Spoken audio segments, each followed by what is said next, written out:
Welcome back, focused learners. Let's jump right in. Today's explainer takes us into an absolutely brilliant fictional expansion of the Ars Goetia. Now, in real-world history, you probably know the Ars Goetia as that famous 17th century grimoire that strictly categorizes 72 demons into a very rigid hierarchy. But today, we're putting on our academic hats to examine a dark fantasy scenario that asks a genuinely terrifying question. What happens when those perfectly categorized spirits suddenly realize that their classifications are actually a prison? We're going to be documenting the total collapse of order in what is known as the War of the Unsealed Hour. And it's a conflict where grammar, definitions, and meaning itself are the ultimate weapons. Okay, let's dive into this. There's a profound and honestly kind of dangerous idea at the very heart of this conflict. When every hidden power is given a name, every name becomes a claim. In this specific mythology, King Solomon didn't just summon these 72 spirits, he essentially imposed architecture upon pure chaos. But the big twist here is that the demons don't start fighting over territory, or land, or gold. No, they fight over interpretation. They begin to realize that to be named and to be ranked is to be fundamentally controlled. And that brings us to this pivotal moment of realization, known as the Unsealed Hour. See, Solomon's catalogue of 72 demons finishes with the final spirit, Andromalius. The circle closes. The seal is finally complete. But instead of feeling whole, the spirits suddenly look around and realize this completion is actually a trap. Think about it. Bureaucratic systems trap us in the real world all the time, right? Every title, whether it's king, duke, or president, is essentially a structural chain that they didn't build themselves. And so this terrifying question ripples through the infernal courts. If Solomon can bind them by giving them a name, can they rewrite the meaning of their own names? Now, as scholars of this text, the major event we're looking for is a fracture in the record of names. And you have to understand, this isn't some dusty paper book sitting on a library shelf somewhere. It is a living, cosmic sentence written right across the invisible architecture of the world. And one night, a terrifying break in the grammar happens right between the names of Payman and Boer. Just a single impossible crack. And because every single demon understands this omen differently, this one little grammatical fracture produces 72 completely conflicting explanations. In that instant, the old order is officially broken. And this brilliantly illustrates exactly what happens next. Out of that single broken sentence, the 72 demons splinter into 5 great factions, and each one has entirely different motivations. You've got the crowned thrones demanding traditional rule, while the learned circle wants to completely redefine meaning itself. Then the Iron March seeks release through brute force, the veiled court maneuvers for leverage through hidden secrets, and finally, the court of desire and memory fights for pure possession. It's essentially the most chaotic, cutthroat corporate office reorganization you can possibly imagine, just with cosmic, world-ending stakes. So naturally, the old guard desperately tries to handle this collapse. Baal, who is the first among the spirits, calls the kings together in the hidden council to try and maintain the old hierarchy. His argument is actually pretty simple. Rank exists to prevent war, so everyone needs to just fall in line and obey. But the council instantly falls apart. And the irony here is so thick, because they all agree that someone must rule. But they can't even agree on what a king actually means anymore. Baal demands silence, Paimon says you need wisdom to rule, Baelith argues for passion. The royal fracture happens immediately. This reveals a deeply rooted intellectual divide. On one side, you have the crowned thrones demanding rigid obedience to preserve the traditional royal hierarchy. But on the other side, the learned circle, spirits like Buer and Stolas, they completely refuse to bow. They argue that titles are just masks, not eternal destinies. And the scholars are incredibly dangerous here because they aren't attacking the throne directly. Instead, they are weaponizing philosophy to completely redefine what the throne even means in the first place. They teach a mind where to stand, essentially turning abstract ideas into the sharpest weapons of the entire war. Let's move on and see how this builds. Because abstract arguments very quickly become physical territory. If we look at the eyewitness accounts from the impossible citadel of measures, we see the Iron March entering the fray. These are the warlords. They completely reject all that philosophical interpretation. Halfus raises literal towers bursting with weapons. Malphus builds these shelters that have betrayal woven right into their very foundations.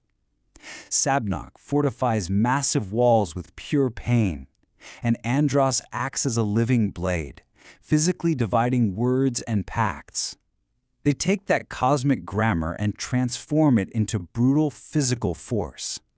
But this war isn't just fought on land. The sea spirits start moving across the drowned border, and they bring some brilliant strategy to the table. Spirits like Focalar and Vepr use phantom fleets in massive storms, not to win the throne, but just to control passage. Because borders are just lies drawn on water. They teach a really harsh truth that applies just as much to human history as it does to demons. Logistics and supply lines win wars. Whoever commands the escape routes controls the entire conflict, making passage a currency where they can charge every soul a heavily inflated price. Now, what's really interesting about this slide is how the Veiled Court operates. They outright refuse to march under traditional banners. Instead, they wage the shadow war of deep psychological warfare. Vassago goes around revealing things that should definitely remain hidden. Astaroth breathes poisoned secrets into the air. Shax literally steals the senses right out of enemy messengers. And Oz changes faces so that generals end up accusing their own reflections. Honestly, before the massive armies even meet on the battlefield, trust has already been completely murdered. Truth itself becomes a weapon that's just way too dangerous for anyone to hold safely. Arriving absolutely last on the battlefield is the Court of Desire and Memory. And because they're so late, everyone completely underestimates them. But spirits like Citri, Zepar, and Murmur, they don't use swords. They weaponize longing, shame, buried grief, and they even call upon the dead as witnesses. They fundamentally changed the entire battlefield by proving that victory in this war was never, ever going to be purely military. At the end of the day, every single faction is carrying some kind of wound that just desperately wants to be loved, obeyed, or forgiven.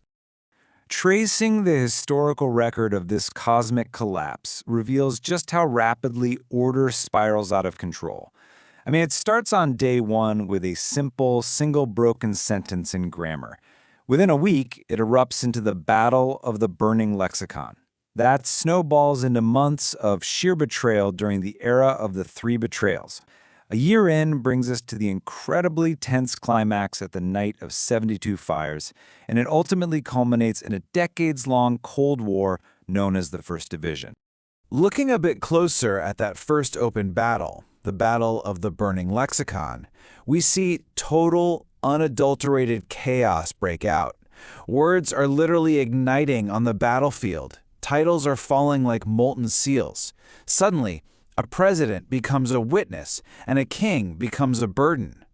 When the smoke finally clears from the burning lexicon, the ultimate takeaway becomes crystal clear. No single faction wins.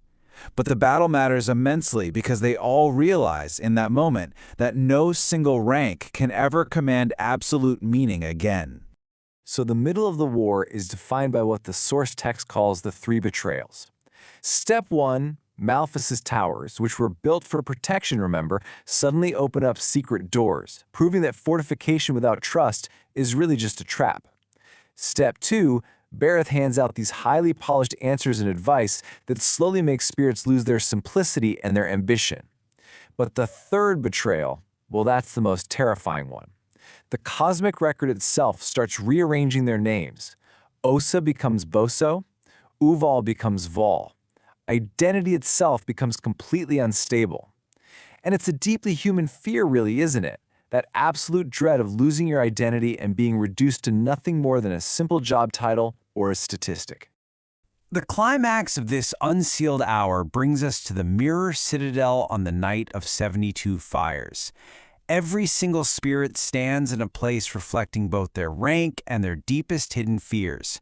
Tensions are at an absolute breaking point, until Arobus speaks.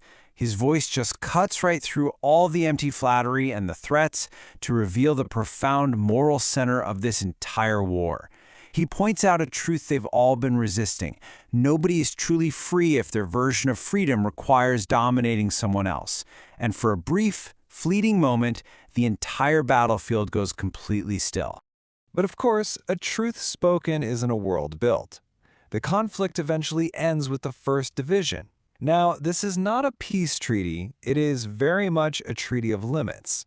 Exhausted, the Crown Thrones get to keep their crowns, the Learned Circle keeps their revised meanings, and the Iron March gets to keep their walls.